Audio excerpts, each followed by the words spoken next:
بسم اللہ الرحمن الرحیم۔ السلام علیکم ناظرین، نقطہ میں خوش آمدید۔ ناظرین، آج کے اس ویڈیو میں ہم بات کریں گے افغانستان اور اس کے شہر کابل کے تاریخی پس منظر کے بارے میں کہ کب اور کس طرح اس زمین کے ٹکڑے پر کس کس نے حکومت کی، یہ علاقہ کس کے قبضے میں اور کتنا عرصہ رہا۔ یہ ویڈیو کافی تحقیق کر کے بنائی گئی ہے۔ اگر آپ افغان ہسٹری سے جڑے چھپے ہوئے راز جاننا چاہتے ہیں جو آج تک آپ کو معلوم نہیں، تو اس ویڈیو کو آخر تک ضرور دیکھیں۔ ناظرین، افغانستان کی کہانی 2000 قبل از مسیح کی ہے۔ یہ علاقہ 2000 قبل مسیح تک آریہ کے پاس تھا۔ آریہ کے لوگ افغانستان، ایران اور پاکستان کے مختلف علاقوں میں رہا کرتے تھے اور تاریخی ادوار میں آریان ملک میں دریائے ایروس کے ساتھ رہتے تھے، جو کہ افغان صوبے ہرات سے ملتا جلتا ہے۔ دریا کی زرخیز وادی کے ارد گرد بڑے صحرا تھے۔ وہ وسط ایشیا کے خانہ بدوش تھے جو دوسری صدی کے آخر میں ایران، پاکستان اور افغانستان کے کچھ علاقوں میں آباد ہوئے۔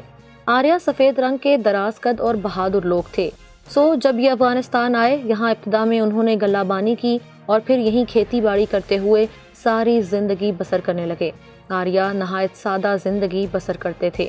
دودھ، مکھن، سبزیاں اور اناج ان کی عام خوراک تھی۔ سورج، آگ، پانی اور بادل دیگر مظاہرات قدرت کی پوجا کیا کرتے تھے، یعنی کہ ان کی عبادت کرتے تھے۔ دیوتا کو خوش کرنے کے لیے جانوروں کی قربانی کا رواج بھی آریانز کے ہاں عام تھا۔ جب یہ 2000 سال قبل افغانستان آئے تو انہیں یہ زمین بہت پسند آئی اور اس پر انہوں نے قبضہ کر لیا۔ آریہ سے یہ زمین چھین لی گئی 7ویں صدی کی آخر سے یا 6 صدی قبل از مسیح سے۔ آریائی لوگ میڈیوں کے تابع ہو گئے اور ان کا ملک اچیمنٹ سلطنت بن گیا۔ اچیمنٹ سلطنت، جسے پہلے فارسی سلطنت بھی کہا جاتا تھا، ایک قدیم ایرانی سلطنت تھی جو مغربی ایشیا میں قائم تھی اور جس نے 480 قبل مسیح میں شمالی اور وسطی قدیم یونانی بشمول ایتھنز کو فتح کیا۔ ناظرین، اس کے بعد سکندر اعظم نے 330 قبل مسیح میں فارس کے خلاف جنگ شروع کی اور اس علاقے کو فتح کر لیا اور اچیمنٹ سلطنت سے اس کو چھین لیا۔ ناظرین، 323 میں سکندر اعظم کی موت کے بعد یونانیوں کو کونسل نے سلوکس کو بابل کا حکمران منتخب کیا، جو خود کو نکوٹر کا فاتح کہتا تھا، اور پھر سلجوکی سلطنت کا آغاز ہوا جو کہ افغانستان میں 256 قبل از مسیح تک رہی، جس کے بعد سلطنت یونانی بااختیار یہاں قابض ہو گئی۔ 250 قبل از مسیح سے لے کر 1526 قبل از مسیح تک باختر اور وسطی ایشیا میں سوغد کے علاقوں پر حکومت کرتے رہے۔ اس سلطنت کو ولایت بلخی بھی کہا جاتا ہے۔ جوں یہ ہندوستان پر حملہ کرتے اور علاقے فتح کرتے رہے، ویسے ہی یہ وقت کے ساتھ ساتھ شمالی ہندوستان میں زیادہ سے زیادہ وقت گزارنے لگے اور 180 قبل از مسیح میں مملکت یونانی ہند قائم کر دی، جو کہ 10 عیسوی کے ارد گرد تک رہی۔ 125 قبل از مسیح سے شروع ہونے والی یہ ایک اتحاد پسندانہ سلطنت تھی جسے یوری نے باختر کے علاقوں پہلی صدی کی ابتدا میں قائم کیا۔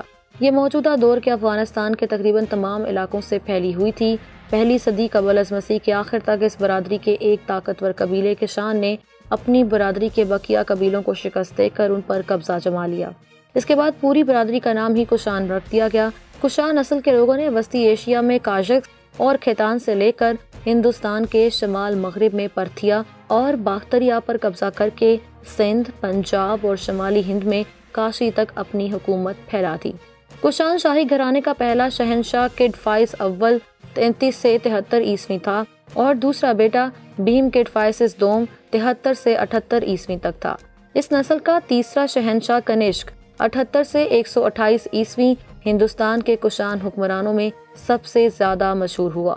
وہ بدھا مذہب کا پیروکار تھا۔ ہندوستان میں اس کی حکومت کشمیر، پنجاب، سندھ اور موجودہ اتر پردیش کے مغرب سے کاشی اور پاٹلی پتر تک پھیلی ہوئی تھی، جس میں شمالی ہند کا سنبھل کا علاقہ بھی شامل تھا۔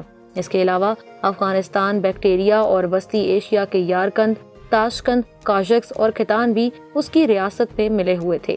کنشک کی راجدھانی پورشپور، جسے موجودہ دور میں پشاور کہا جاتا ہے، یہاں تک تھی۔ کنشک نے تقریباً 45 سال حکومت کی۔ اس کے بعد ساسانی سلطنت کا آغاز ہوا، جو کہ چوتھی ایرانی اور دوسری فارسی سلطنت تھی، جو 226 سے 651 تک قائم رہی۔ ساسانی سلطنت کا بانی ارد شیر اول تھا، جس نے پارتھیا کے آخری بادشاہ ارتبانوس چہارم کو شکست دے کر سلطنت کی بنیاد رکھی تھی۔ ساسانی سلطنت موجودہ ایران، عراق، آرمینیا، افغانستان، ترکی اور شام کے مشرقی حصوں، پاکستان، کفکاز، وسط ایشیا اور عرب پر محیط تھی۔ اس کے بعد آخری ساسانی شہنشاہ یزدگرد سوئم